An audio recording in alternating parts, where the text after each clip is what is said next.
안녕하세요. 자, 통계적 추정의 마지막 시간이자 이 확률과 통계 전체의 마지막 시간인 모평균의 추정에 대해 배워보도록 하겠습니다. 먼저 지금까지 잘 공부한 여러분들 박수를 쳐드리고 싶네요. 너무 수고하셨고 마지막 유종의 미를 잘 완성해 보도록 합시다.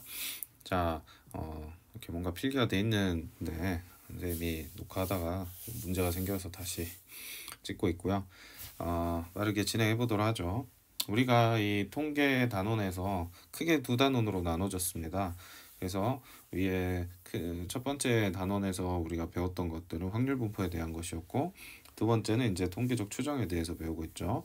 이 확률 분포를 통해서 우리가 배워야 할 점이 하나 있고요. 통계적 추정을 통해서 배워야 될 점이 하나 있습니다. 즉, 이 통계라는 단원을 고등학교 때 배워서 우리가 평생을 살아가면서 굉장히 유용하게 쓸 수 있는 게 두 가지인데 그 중에 각각 하나씩 있다는 점. 그래서 그거에 대해서 간단하게 설명을 드릴까 해요. 첫 번째로 이제 여러분은 통계를 배우고 나서 확률 분포를 알기 때문에요. 평균과 표준 편차를 알고 있다면, 그리고 그 데이터가 정규 분포를 따른다면 여러분이 이 데이터를 가지고 많은 해석을 할 수 있게 되는데, 예를 들어서 여러분이 시험을 봤는데 50점 평균의 표준 편차 20이라는 결론을 알게 되었어요. 그렇다면 여러분은 거꾸로 이제 여러분이 데이터 해석을 하게 됩니다. 가령 여러분이 80점을 받았다고 해봅시다. 자, 그러면 얼른 내 점수가 평균에서 표준 편차 몇 개만큼 벌어져 있는지를 생각을 해 보시는 거예요. 평균 50점에서 30점 추가됐으니까 표준 편차로 보면 1.5만큼 추가가 됐죠.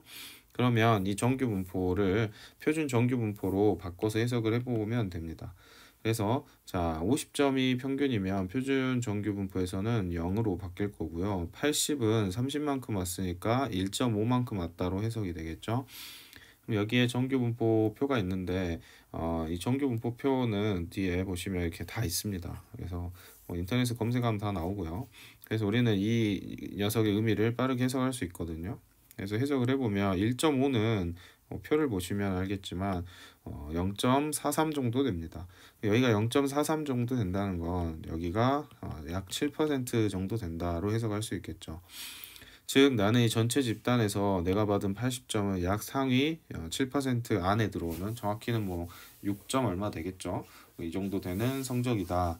자, 이렇게 해석을 할 수 있겠습니다. 그래서 만약에 전교생이 200명이었다면 그 중에 뭐 한 13등에서 14등 정도 했겠죠. 이렇게 내 등수까지도 얼추 예측이 가능하다. 거꾸로 내가 이러한 표준 편차를 갖게 되는 시험에서 몇 점을 맞아야 2등급이 될까, 몇 점을 맞아야 1등급이 될까, 이러면 역으로 다 계산을 할 수 있다라는 거죠. 그래서 여러분이 좀 눈여겨 봐주시면 좋은 표준 편차는 아무래도 이겠죠. 표준 편차 이 자리가 여기가 0.4772가 됩니다. 대략 0.477이라고 했을 때 그러면은 이 나머지가 어느 정도 되겠죠? 0.5를 만들어야 되니까 0.523 정도면 되겠죠. 그래서 대략 0.025%라고 봤을 때 표준 편차 두 개가 넘어가면 상위 2% 정도에 해당하는 2%에서 3% 사이에 도달하는 점수라고 보시면 됩니다. 그럼 여러분이 표준 편차 2에 최대한 가깝게 다가가셔야 4% 즉 1등급을 딸 수 있겠죠. 뭐 이런 느낌. 그리고 뭐 10%짜리 1등급 단위로 생각했을 때도 계산을 얼추 할 수 있겠죠. 그러면 딱 봐도 1하고 1.5 사이 어딘가 아니겠어요? 그래서 한 1.3 정도, 그 정도 맞으면 상위 10%, 11%. 그래서 이런 식으로 추론이 가능하다. 이게 첫 번째로 우리가 살면서 유용하게 써먹을 수 있는 지식이고요. 두 번째는 이제 모평균을 추정하는 건데요. 이게 두 번째인 겁니다. 살면서 정말 많이 사용하고요. 여러분이 이제 사회과학을 하든 자연과학을 하든 데이터를 추론할 땐 무조건 사용되는 개념이라고 보시면 되겠습니다. 그래서 이 모평균을 추정하고 신뢰도를 계산하는 것 아주 중요하고요. 가장 유용한 예시가 여론조사죠. 그래서 예를 들어 3천만 명한테 직접 다 여론조사를 하는 건 비용과 시간이 너무 많이 드니까 2천 명 정도의 샘플을 추출을 해요. 그럼 2000명 정도의 샘플을 추출을 해서 나온 표본의 데이터만 분석을 합니다. 그리고 이 정도 데이터 분석이면 어느 정도의 신뢰성을 가지고 이 전체 집단의 의견과 일치하다라고 할 수 있느냐, 이런 것들이 바로 우리가 추정에서 배울 내용이라 했죠. 그래서 정말 많이 사용합니다. 그래서 이 통계적 지식이 있는 사람들은 이런 여론조사 데이터를 봤을 때 신뢰할 수 있다라고, 몇 퍼센트 안에 신뢰할 수 있어, 오차범위 어디 안에서 신뢰할 수 있어, 이런 얘기를 할 수 있을 때 과학적으로 받아들이는 거고요. 그게 아닌 사람들은 에이 어떻게 이걸 믿을 수 있어, 이렇게 의심하기도 하겠죠. 어쨌든 이런 것에 대해서 배우는 마지막 단계이기 때문에 모평균의 추정 아주 중요합니다. 제목을 잘 보셔야 되는 게, 우리가 결국에 뭘 추정하는 거냐면 모평균을 추정하는 거거든요. 그러면 자, 두 번째 그림. 이 그림은 이제 이걸 살짝 축약해 놓은 건데요. 여러분도 이거 간단하게 적어 놓으시면 좋을 것 같아요. 결국엔 세 가지 덩어리가 있습니다. 멈춰놓고 잠깐 적어 보세요. 적으셨죠? 우리한테 주어진 이 세 가지 덩어리는 뭘 의미하냐면요. 첫 번째로는 우리가 정말 궁금한 모집단이에요. 얘를 내가 다 알 수는 없어요. 하지만 이 모집단 한번 내가 추론해 보고 싶어요. 이 의미를 내가 알고 싶어요. 이런 상황인 거고요. 그때 여러분은 샘플링을 하게 됩니다. 예시를 적어가면서 약간 설명을 해드릴게요. 예를 들어 전교생 1000명이 있어요. 전교생 1000명이 있는데 내가 이 1000명의 평균 키를 알고 싶습니다. 그럼 평균 키를 내가 궁금한데 다 조사할 수가 없잖아요. 그래서 여러분이 특별히 이제 30명만 샘플링을 합니다. 표본 조사를 해요. 그 대신 임의 추출을 해야겠죠. 그래서 우리 반만 이렇게 검사하면 안 되고 임의 추출, 예를 들어서 뭐 학교 문 앞에서 기다리면서 한 명씩 이렇게 등교하는 학생을 5분 단위로 한 명씩 만나서 키를 물어본다든가 뭐 이런 식으로 해야겠죠. 아니면은 진짜 뭐 랜덤 뽑기를 해서 키를 물어본다던가, 이렇게 해서 표본 조사를 했으면 여러분이 그 데이터를 가지고 있겠죠. 그러면 이 30명의 평균을 여러분은 구할 수 있고 30명의 표준 편차도 우리가 당연히 공부했으니까 구할 수 있겠죠. 그러면 이때 내가 구한 이 두 가지 정보를 가지고 도대체 전교생의 평균 키는 얼마야, 이걸 찾아내는 게 바로 통계적 추정이거든요. 모평균을 추정하는 겁니다. 우리가 찾고 싶은 거는 바로 이 모평균이에요. 모평균. 얘 얼마니? 이걸. 그래, 얘를 뭘 이용해서 찾냐면 내가 찾은 표본도 여러 개가 생길 수 있겠죠. 예를 들어서 나도 조사했는데 친구도 조사하고 또 뭐 옆에 반 친구도 30명씩 조사할 수 있겠죠. 그럼 그때마다 조사할 때마다 표본이 다를 테니까 표본 평균들이 다르게 나타날 텐데, 이 표본 평균들을 모아놓은 것에 평균과 표준 편차를 구할 수 있고, 걔네들이 정규 분포를 다룬다고 배웠습니다. 이건 받아들이는 거예요. 정규 분포를 그릴 수 있는 두 가지 이유는, 첫 번째로는 모집단이 정규 분포를 따를 때, 두 번째는 모집단이 정규 분포를 따르는지 안 따르는지 모르거나 안 따르더라도 이렇게 표본 크기가 충분히 크면 정규 분포를 따른다 했습니다. 그래서 30명으로 한 거예요. 그러니까 무조건 내가 지금 구하고 있는 표본의 평균, 또 표본의 평균들이 모여서 만든 표본 평균들의 평균은 당연히 정규 분포를 따를 것이고요. 이때 이 가운데 벨 쉐입의 중앙은 반드시 평균 값을 가질 겁니다. 얘를 편의상 그냥 m이라고 쓸게요. m. 헷갈리니까 이것도 그냥 평균 m이라고만 적겠습니다. 그리고 이때 이 데이터의 표준 편차는 아주 중요한 거죠. 이 표준 편차를 따릅니다. 즉 모집단의 표준 편차보다 훨씬 작은 표준 편차를 따를 거예요. 자, 그러면 지금 내가 찾은 건 딱 데이터 두 개밖에 없다 했죠. 나는 내가 조사한 그러한 자료, 샘플의 표본, 샘플의 평균하고 표준 편차밖에 없어요. 그러면 나는 이때 이 녀석이 과연 여기에 어딘가 들어가겠죠. 일단 생각하셔야 되는 게, 이 친구는 이 정규 분포에 들어갑니다. 왜요? 얘도 표본의 평균이니까. 그러니까 내가 만든 표본의 평균은 표본 평균들이 모여서 만든 정규 분포에 어딘가 들어가요. 근데 내가 여기 들어갈지 여기 들어갈지 여기 들어갈지 알아요, 몰라요? 알 수가 없겠죠. 어디 들어가는지 알 수가 없다 이 말이에요. 자, 이걸 이제 여기 교과서에 있는 그림으로 보면 분명히 내가 찾은 이게 다 표본 평균이거든요. 표본 평균이 분명히 이 벨 쉐입에 어딘간 들어갈 텐데 내 샘플이 어떻게 그냥 랜덤하게 이미 추출됐기 때문에 얘가 여기 들어갈지 얘처럼 여기 들어갈지 아니면 이렇게 완전 좀 벗어나 있을지 알 수가 없겠죠. 알 수가 없다. 이걸 일단 첫 번째로 하셔야 돼요. 알 수 없지만 어쨌든 이 벨 쉐입 안에 들어간다는 걸 이제 여러분 이해를 하셔야 합니다. 자, 그럼 보세요. 가령 어디 들어간지 모르겠지만 요쯤 들어갔다고 해봅시다. 그럼 여기 정도 들어갔어요. 몰라요. 나는 몰라. 그런데 여러분이 자, 내가 표본을 조사해봤더니 자, 여러분이 조사한 표본의 평균은 가령 60kg라고 합시다. 60kg. 그리고 표준 편차는 얼마라 할까요? 30으로 나눠야 되니까 그걸 생각하면 대충 계산이 복잡해지면 안 되니까요.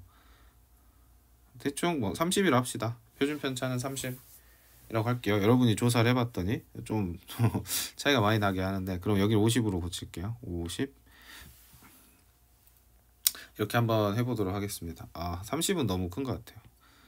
30이라는 숫자가 조금 애매하네요. 이거 좀 숫자를 여기 36으로 하겠습니다. 계산을 편하게 하기 위해서요. 그리고 여기는 12로 하겠습니다. 12로. 자, 이 정도면 이제 여러분이 좀 계산할 때 편할 거예요. 자, 그러면 내가 지금 50kg라는 평균을 받았는데 이 평균이 분명히 이 정규분포를 따르긴 할 건데요. 이 어디에 들어가는지 알 수가 없다는 거예요. 어디에 들어가는지. 자, 그러면 여러분이 입장에서 생각을 해보세요. 자, 정확하게 50kg가 평균입니다 라고 얘기하기는 어렵겠죠. 그거는 사실 너무 운빨이니까. 그런데 대충 이렇게 말한다 해보세요. 40에서 60kg 안에 평균이 들어올 거예요 이렇게 말하는 거라 30kg에서 70kg 안에 평균이 들어올 거예요 라고 말하는 거라 50kg니까 48kg에서 52kg 사이에 이 평균이 있을 겁니다 라고 얘기하는 거라.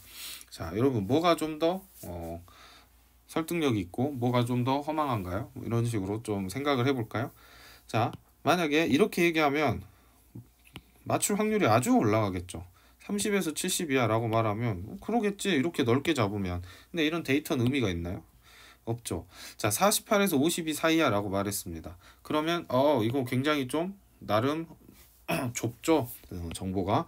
그래서 이건 좀 유의미한데 근데 또 어때요? 너무 좁으니까 내가 정말 이 범위 안에 평균 모집단의 평균이 있다라고 확신할 수 있는가 라는 문제가 생기겠죠.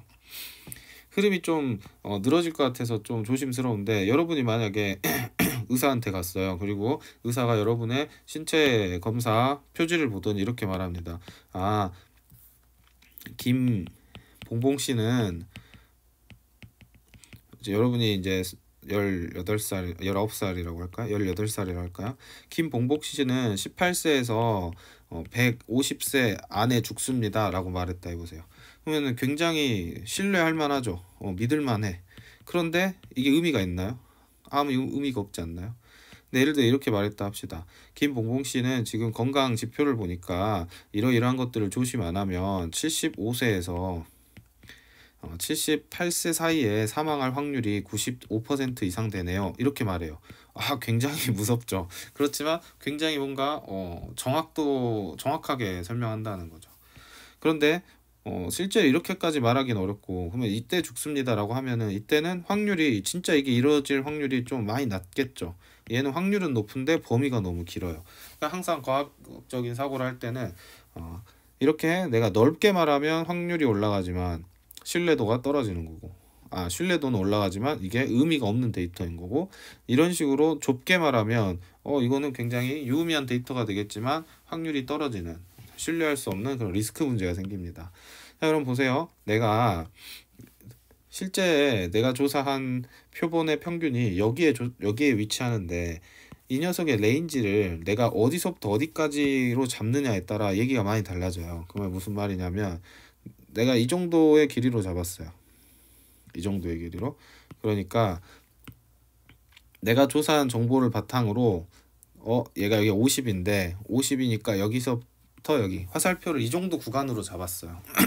그래서 아마 여기서 화살표 구간 안에 평균이 있을 것입니다 라고 한다면 사실이 되죠. 사실이 돼요. 왜요? 실제로 이 평균은 내가 제시한 구간 안에 존재하니까요. 그쵸? 그런데 이제 문제는 뭡니까? 문제는 이 친구가 여기 있었을지 여기 있었을지 알 수가 없잖아요.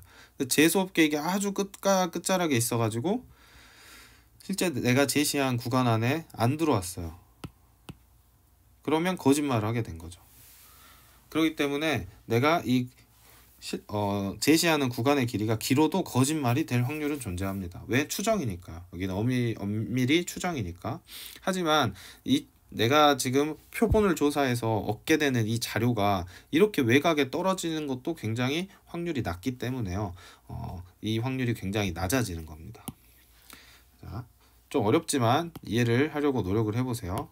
자, 그런데 만약에 선생님이 이 구간을 굉장히 좁게 잡았어요. 내가 50km 나왔는데 50km 앞뒤로 아주 작은 구간만 제시하고 이 구간 안에 평균이 있을 거야 라고 얘기를 한다면, 실제 모평균이 있을 거야 라고 얘기를 한다면 이 빨간 점이 여기서부터 여기 안에 있어야만 가능한 거죠. 여기서부터 여기 안에 있어야만 가능한 거죠. 그러니까 굉장히 확률이 떨어져요. 얘가 여기 있을 수도 있잖아요. 확률이 갈수록 줄어들긴 하지만 그러면 또 거짓말이 되는 겁니다. 그래서 요약하자면 내가 샘플링한 표본 평균이 표본 평균들의 정규 분포를 반드시 따를 거고 여기 위 어딘가에 있을 텐데 내가 그 점을 기준으로 구간을 넓게 잡으면 넓게 잡을수록 그 구간 안에 실제 모평균이 있을 확률이 올라간다. 이게 핵심이에요. 그러면 내가 이 구간을 짧게 잡으면 안 좋은 거고 길게 잡으면 좋은 거네요. 하지만 길게 잡으면 길게 잡을수록 이거는 신뢰도는 올라가겠지만 믿을 만한 데이터가 되지 않는 거죠.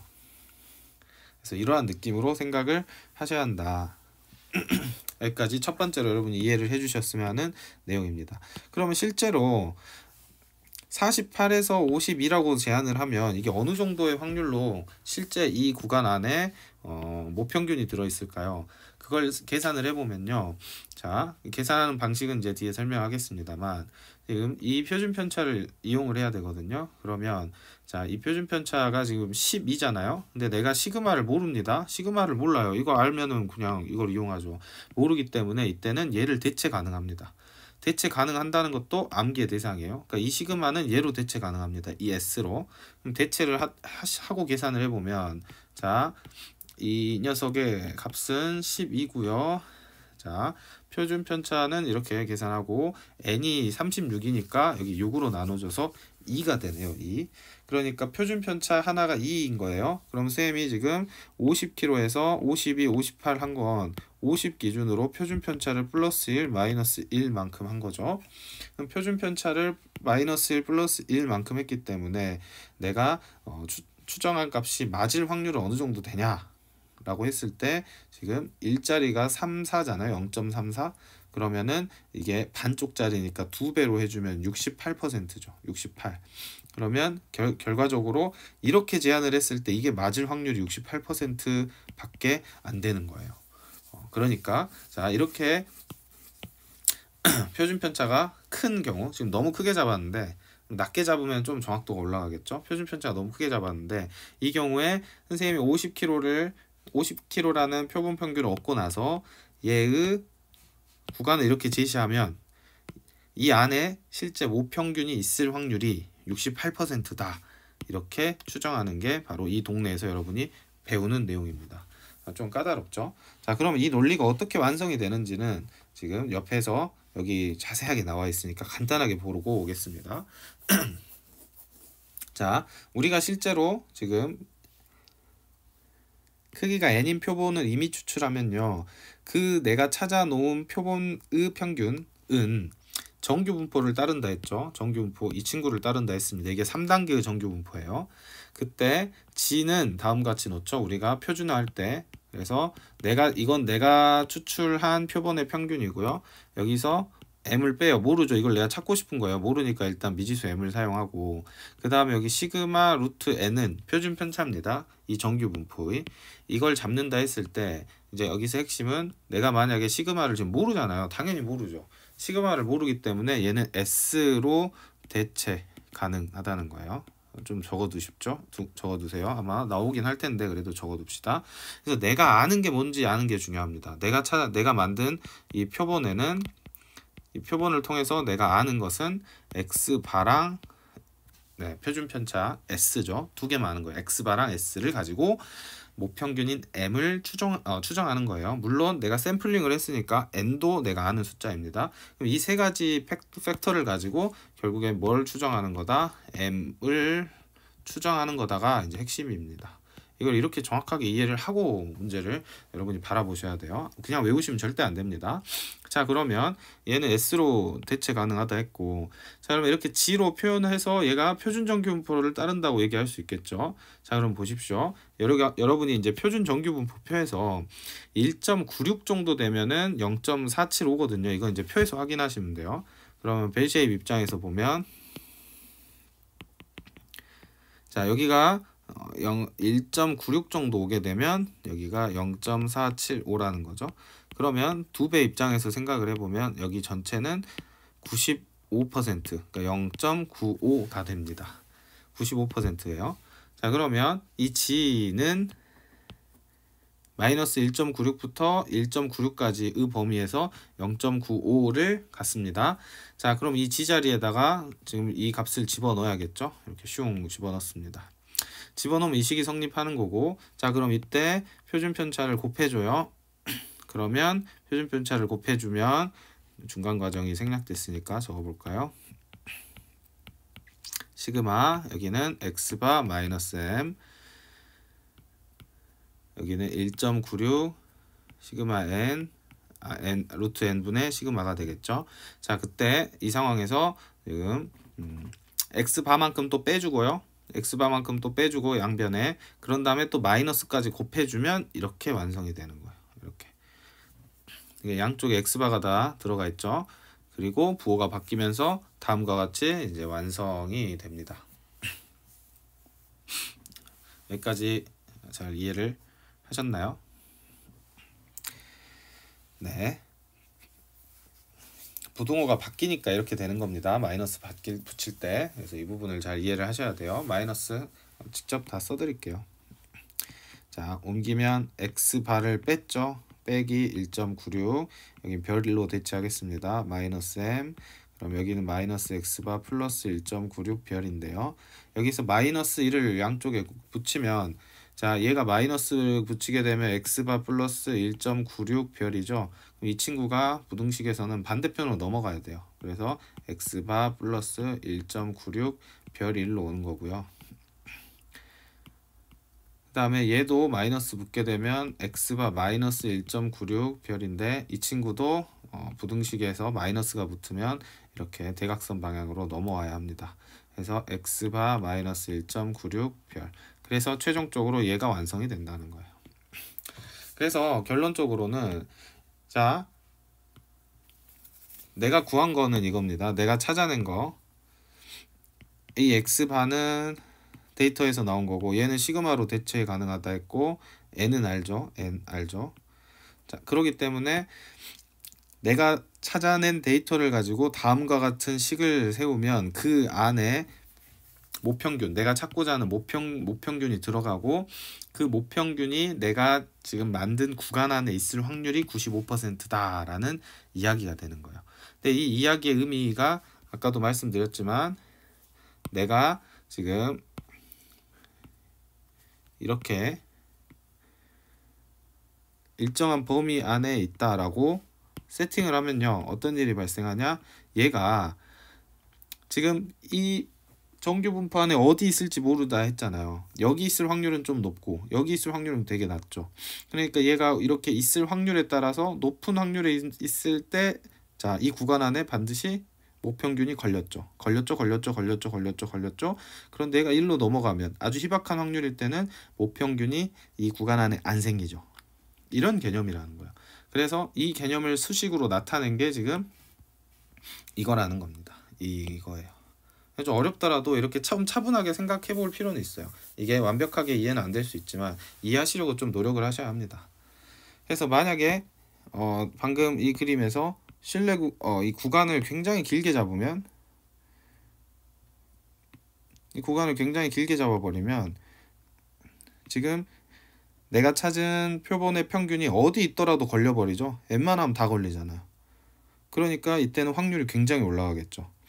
즉 이렇게 길게 잡아버리면 어디 있어도 다 걸리니까 내가 호언장담할 수 있을 거란 말이죠. 그 대신에 이거는 굉장히 쓸모있는 데이터가 아니게 됩니다. 그래서 정리하자면, 자, 통계적 추정이란 무엇이냐? 모평균에 알고 싶어요. 근데 모집단에 대한 정보를 알 수 없습니다. 그러자 샘플링을 해요. 샘플링을 해서 얻은 표본에서 당연히 평균과 분산을 구하게 됩니다. 그럼 난 총 3가지 팩터를 알아요. 자, 샘플의 크기, 표본 평균, 그 다음에 그 표본의 표준 편차, 이 3가지 정보를 압니다. 그런데 내가 지금 구한 표본 평균이 분명히 표본 평균들의 정규 분포의 어딘가에 위치할 거란 말이죠. 이 특징을 활용해서 내가 특정 구간 안에 반드시 모평균이 존재한다라는 걸 주장을 할 수 있게 되는데, 이때 사용하는 값이 무엇이냐? 바로 이 시그마인데요. 이 시그마 대신에 뭘 이용을 한다? S를 이용할 수 있다. S로 대체할 수 있다. 그렇게 되면 내가 식을 세우게 되는데요. 어떤 식을 세우게 되냐면, 모평균이 이 구간 안에 존재할 거야. 내가 조사했던 표본 평균과, 그리고 뭐 1.96이든 뭐든 어떠한 숫자, 여기 숫자라고 합시다. 이게 수 곱하기 표본 평균, 죄송합니다, 표준 편차. 근데 여기는 S를 이용할 수 있다 했어요. 원래는 시그마를 이용해야 되는데 대체 가능하다. 이러한, 다시요, 수 곱하기 루트 n S, 이러한 구간을 제시할 수 있어요.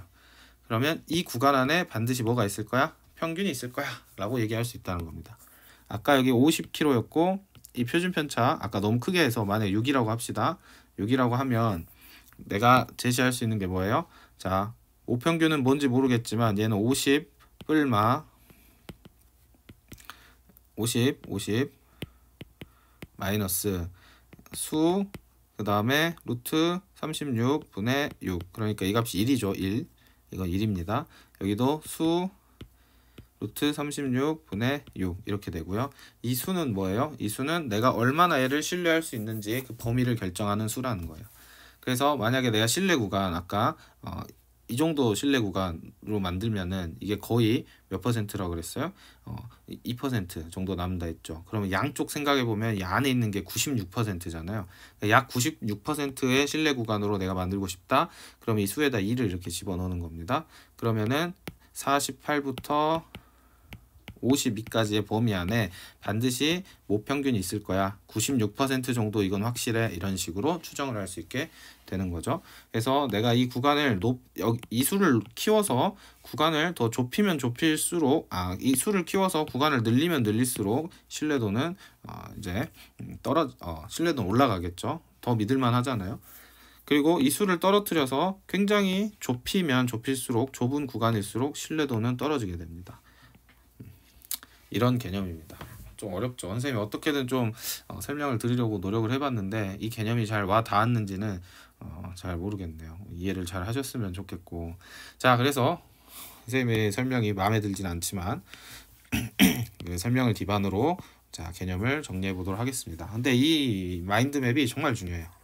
정말 한 5번은 더 강조하고 싶어요. 내가 아는 거 유일한 이 3가지 정보를 가지고 추정을 하는 거다. 근데 추정을 할 때 뭘 이용한다? 자, 이 정규분포. 여기 정규분포 아닙니다. 표본 평균들의 정규분포의 특징을 이용하는 거고, 그때 이 시그마는 S로 대체 가능하다. 이 정도가 기본이 되는 겁니다. 자, 이제는 여러분을 믿어야겠어요. 여러분이 잘 이해하셨을 거라고 믿고 계속 진행을 해보겠습니다. 그래서 아까 말씀드렸던 것처럼 이 신뢰 구간이라는 건 신뢰도하고 연관이 있다 했죠.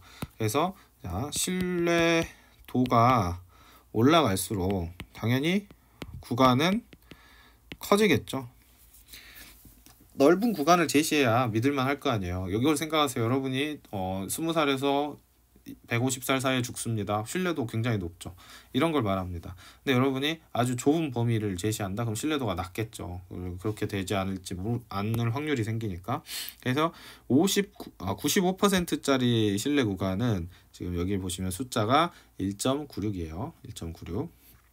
그런데 99%의 신뢰니까 신뢰도가 올라갔죠. 그럼 범위는 더 구간은 넓어질 수밖에 없다. 이 정도의 구간이 형성됩니다. 그래서 이제 위에서 배웠던 개념을 가지고 보시면 자 이렇게 모집단의 표준 편차를 알려주는 경우가 있는데 이건 사실 잘못됐다고 하기보다 이상적인 문제는 아니죠. 사실은 얘를 몰라야 돼요. 얘를 모르는 게 맞습니다.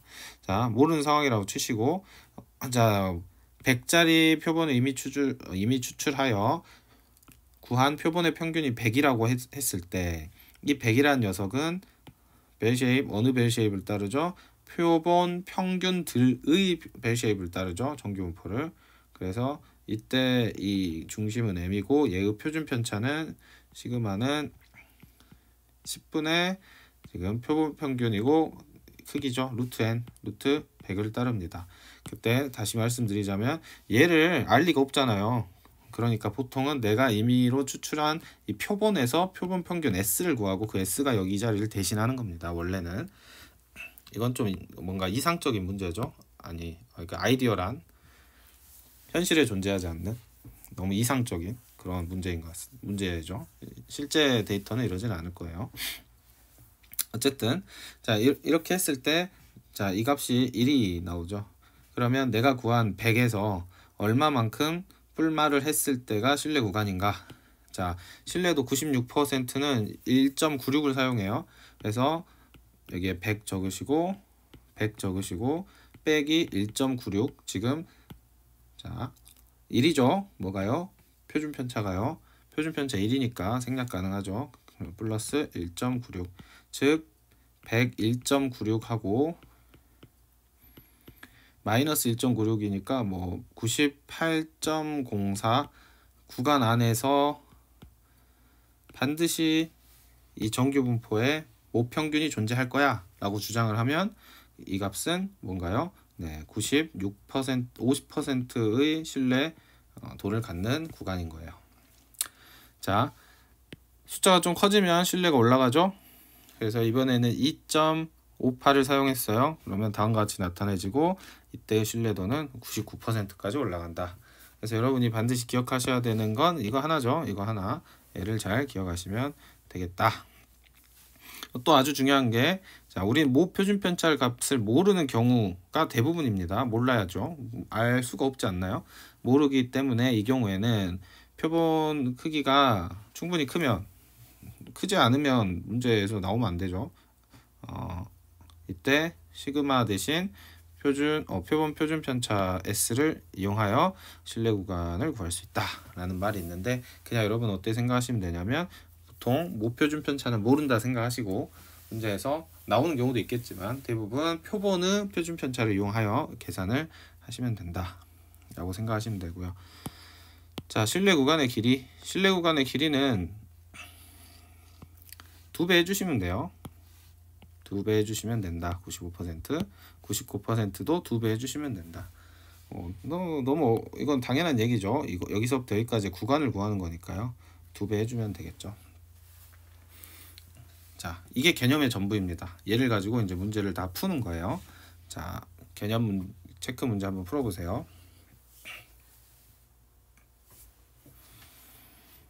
자, 표준 편차가 2인 정규분포를 따르는 모집단. 자, 이것도 아이디어라는 경우입니다.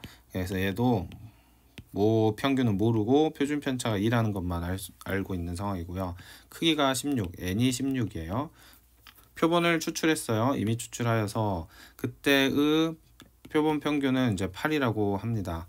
자, 얘를 신뢰도를 한번 추정한 모평균의 신뢰 구간을 한번 구해보세요 라고 얘기를 했네요. 자, 95는 자 구해봅시다. 8 기준으로 자 얘가 속한 정규분포의 표준 편차를 구해야겠죠. 이 시그마는 어떻게 돼요? 2를 이용하셔야겠죠. 2를 루트 16으로 나눠준 거죠. 그러면은 2분의 1이 되겠습니다. 그래서 자 모평균은 8을 기준으로 어디에 존재한다? 8을 기준으로 마이너스 1.96 이건 외워주세요. 1.96은 물론 문제에서 이렇게 알려주긴 하는데 외우시는 게 좋겠죠. 2분의 1이 되고요. 여기는 플러스가 돼서 1.96 2분의 1 됩니다. 이 사이에 존재할 거야 라고 신뢰도를 갖고 얘기하는 거죠. 그래서 뭐 계산해서 답을 적으시면 되고 99%는 숫자를 2.58로 바꿔주셔야겠죠. 이렇게 여기도 다음과 같이 나타낼 수 있다 라고 생각하시면 되겠습니다. 똑같은 문제니까 아래는 여러분이 해보시고요. 자, 필수 예제로 넘어가죠. 전국의 야구선수 공던지기 기록이 있습니다. 이 평균이 정규분포를 따른다고 하네요. 자, 평균만 줬고 안 줬죠. 그렇죠. 평균도 모르죠. 지금 표준 편차도 이게 원래 맞아요. 그래서 얘는 평균은 m이고 시그마 제곱을 따르는 정규 분포인데 여기서 100명을 이미 추출하여서 표본을 만들었더니 이 표본은 평균이 70 그리고 표준 편차가 10이었다. 이때 모평균에 대한 추정을 해봐라 이 문제죠. 이게 대표적인 문제입니다.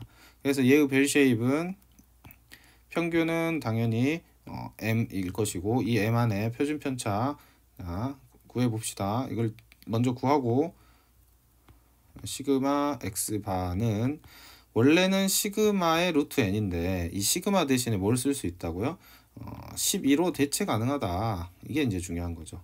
그래서 얘를 s로 대체 가능하고 12 나누기 루트 100이니까 10 그래서 1.2가 표준 편차가 되겠네요.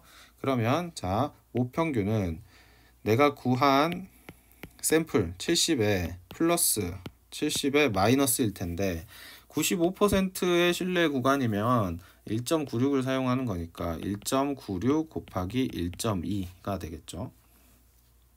1.96 곱하기 1.2가 되겠죠.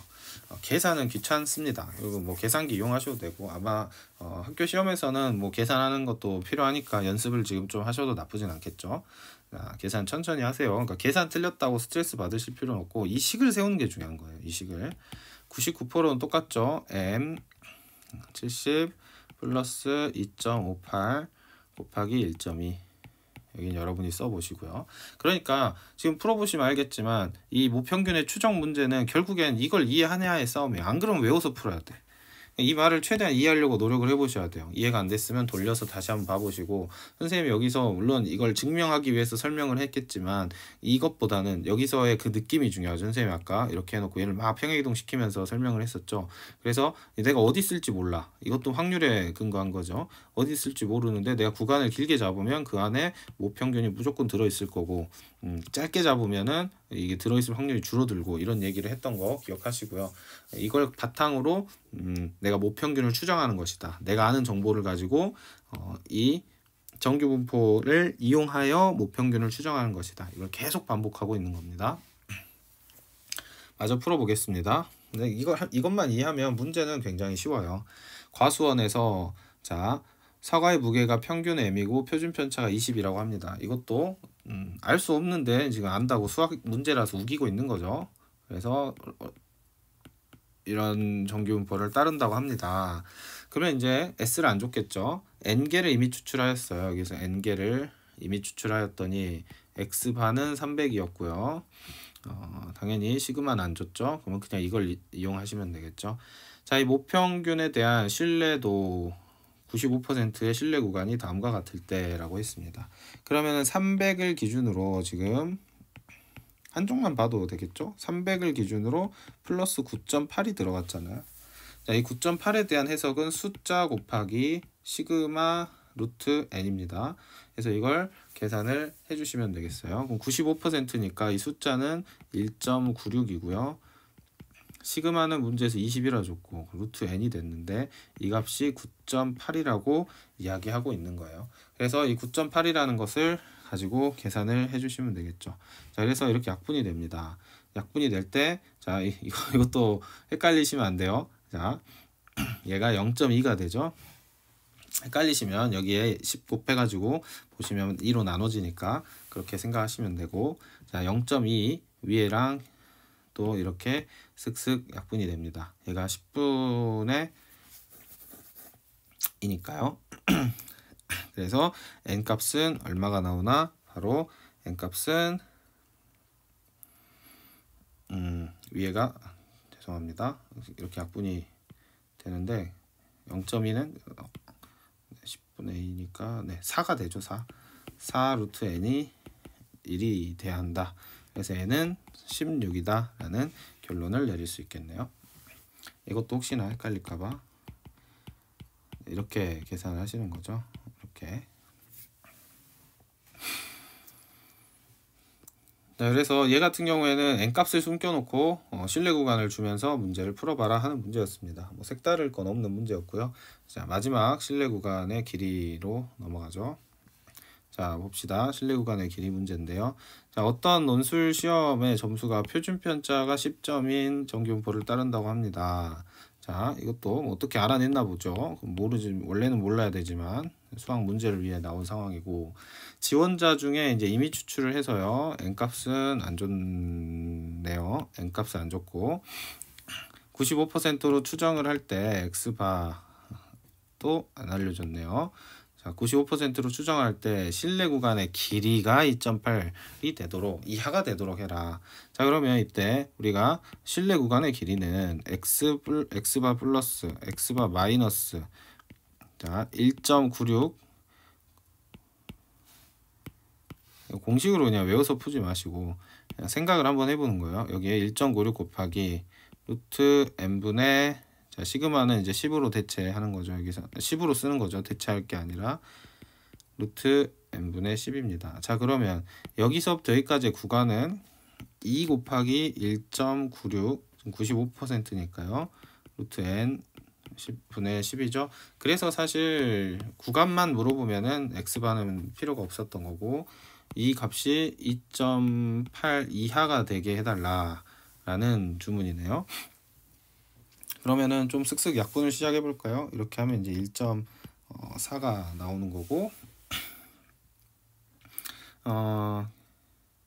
계산이 귀찮지만 자 루트 n 넘어가고요.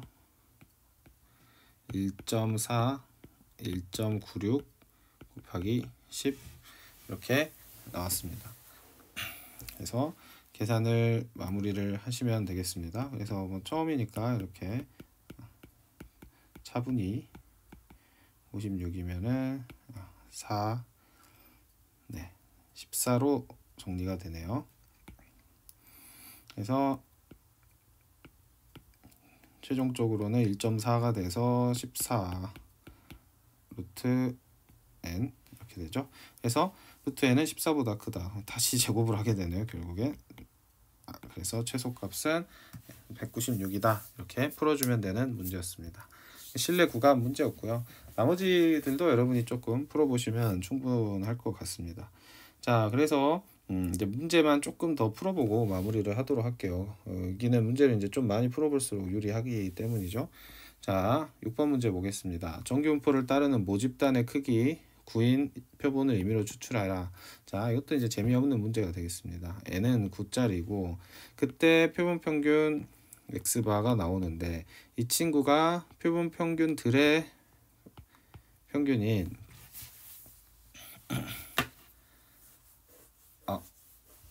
죄송하네요. 이게 아니네요. 여기서 끊었네요. 문제를 끊었고 새로운 상황이 있는 거죠. 자, 여기서는 이렇게 된 거고 이번에는 새로운 모집단에서 이것도 n이 16인 표본을 이미 추출해서 이번에 y바라고 했고요. 이 y바라고 했습니다. 두 개의 상황이 있는 거죠. 두 개의 모집단에서 두 개 각각의 표본을 지금 만든 겁니다. 이때 x바는 1보다 커야 되고 y바는 a보다 작을 때 이게 만족시키는 상수 a 값을 물어봤네요. 자, 그러면 이 정규분포는 직접 구해줘야겠죠. 여기는 0이고요. 평균이 표준 편차는 4에서 루트 이제 9로 나눠주는 거죠. 그러면 3분의 4의 제곱이 되겠습니다. 이렇게.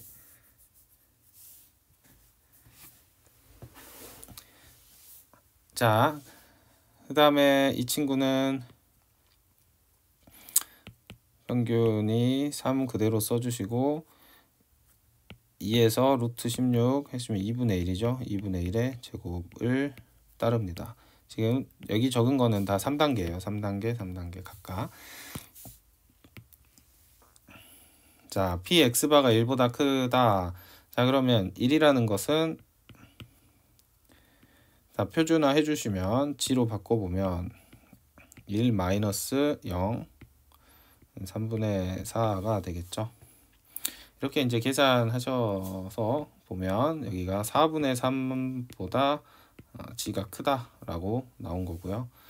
이걸 벨쉐입에서 보면 지금 여기가 0이고 이렇게 되는 거죠. 여기가 4분의 3. 그때 이제 y는 a보다 지금 작아야 되잖아요. 그러면 얘가 어디서보다 작아야 되는데 이게 같은 벨쉐입을 같은 확률을 가지려면 여기가 0일 때 여기 마이너스 4분의 3이어야겠죠. 그래서 a 값은 a 마이너스 3 나누기 2분의 1이 얼마여야 한다? 마이너스 4분의 3이어야 한다. 이렇게 정리를 해주시면 되겠습니다. 그래서 a-3은 마이너스 4분의 3에 2분의 1 곱해준 것이고 8분의 3으로 계산을 해줘야겠죠. 3 마이너스 8분의 3은 그래서 8, 21, 3번이 답이다. 그래서 이거는 두 개를 동시에 잘 해석해줘서 풀어주는 전형적인 문제였습니다. 그래서 개념이 잘 되어 있으면 표준화해서 답을 내주는 문제였다라고 보시면 되고요. 또 수능 문제만 좀 골라서 풀어볼까요? 10번을 보시면요. 자, 수박 무게 평균이 m 그리고 표준 편차 다음과 같다. 그러면 1.4의 제곱인 녀석이고 여기서 49개를 샘플링을 했어요. 그러면 x바가 얼마인지 안 알려줬고 신뢰도가 95% 구간 해서 신뢰 구간을 구하면 다음과 같다 라고 얘기를 하고 있습니다. 그러면 우리가 x바는 지금 모르는 상황이죠. x바는 모르고 플러스 1.96에 신뢰 구간은 지금 샘플이 49개니까 여긴 7이 들어가겠고 자 여기 1.4가 이렇게 들어가야겠죠. 여기는 마찬가지로 x바 마이너스 1.96 7분의 1.4가 되겠습니다. 그러면 이렇게 0.15 약분이 되겠죠. 여기도 0.15 약분이 되겠죠. 그래서 그 값이 지금 7.992다. 계산 연습 어느 정도 하셔야 합니다. 7.992다고 했으니까 계산을 해주시면 자 1.96 곱하기 0.1을 해주셔야겠죠. 처음이라 이제 다 하는 거고 실전에서는 바로 그냥 392 이렇게 해놓고 소수점만 잘 계산을 해주셔야겠죠. 그래서 0.392 이렇게 바로 잡아주셔야 합니다. 0.392가 다음과 같다 했으니까 x바는 7.6이 되겠죠. 7.6이어야 딱 맞아 떨어지는 것 같습니다. a 값을 물어봤기 때문에 7.6 빼기 0.392 계산을 해주시면 답이겠죠. 그래서 아마 8로 죄다 8로 끝나네요. 죄다 8로 끝나면 18로 끝나는 거 08로 끝나는 거 골라주시면 되겠죠. 왜냐하면 92로 뺐으니까. 답은 2번이다. 그냥 다 이런 식으로 문제가 나옵니다. 실내 구간을 주던지 아니면 추정을 해라 이런 식으로 얘기를 하니까요. 거기에 맞게 문제를 풀어주시면 되겠습니다. 평가 문제만 마지막으로 하나 더 풀어볼까요? 좀 실내 구간 문제를 풀어보고 싶은데 17번 문제 풀겠습니다. 그냥 17번 문제 보시면 자, 이게 이제 가장 잘 만들어진 문제예요. 평균은 n만 원이다. 모른다는 거죠. 이걸 추정하는 거예요. 그리고 당연히 표준 편차도 안 알려줘야 원래 맞는 거고, 여기서 64명 n값은 64로 추출을 합니다. 조사를 했더니 평균이 5만 원, x바가 이제 5고요. 표준 편차 s가 1만 원이다. 이때 모평균의 신뢰도 알파 %로 추정한 신뢰 구간이 다음과 같다. 이렇게 내야 좋은 문제죠. 왜냐면 뭐 맨날 95%, 99%만 내면 안 되고 이제 이렇게 주어졌을 때 내가 이걸 의미를 정확히 아느냐 이 문제죠. 자, 그러면 어떻게 돼요? 5 플러스 0.3이 됐고 5 마이너스 0.3이 됐죠. 0.4는 어떤 수 곱하기 분명히 루트 n, 여기는 이제 8이죠. 64니까. 그 다음에 표준 편차 이렇게 들어갔습니다. 그럼 8분의 1을 곱해준 값이 0.3이다 라는 거죠. 10분의 3. 그러면은 수는 얼마였다는 거예요? 24, 즉 2.4였다는 거죠. 2.4였다는 거예요. 그 말은 벨시의 입장에서 생각을 해보면, 자, 구간이 어떻게 되냐? 2.4니까 여기가 2.4죠. 여기까지가 0.49라고 합니다. 그럼 마이너스 2.4에서도 이렇게 되니까요. 이 신뢰할 수 있는 퍼센트는 얼마냐? 98%이다. 그래서 이때 알파 값은 98이다가 답이 되겠죠. 그래서 이 추정을 정확하게 이해하고 있는지 묻고 있는 좋은 문제인 것 같습니다. 그래서 그냥 외워서 풀지 마시고 선생님이 설명했던 방식들을 좀 잘 이해를 하시면 좋겠어요. 여기 있는 문제들이 어려운 것 같지만 다 비슷하게 풀립니다. 그래서 문제를 최대한 좀 많이 풀어보시고 이게 통계적 추정이구나 라고 이해를 하시면 너무 좋을 것 같습니다. 더 많이 또 설명해드리고 문제를 풀어드리고 싶지만 그러면 또 이 강의의 취지에 벗어나니까 여기 이쯤으로 마무리하도록 하고요. 또 추가적인 다양한 문제들은 기출문제 풀이나 아니면 또 문제 유형 풀이 강의를 통해서 또 여러분하고 같이 공부를 했으면 좋겠습니다. 확률과 통계 지금까지 공부하시느라고 너무너무 수고 많으셨고 잘 복습하셔서 크게 덩어리 2개죠. 잘 여러분 걸로 만드셨으면 좋겠습니다. 개념을 정말 잘 복습하셔야 돼요. 네, 수고 많으셨습니다.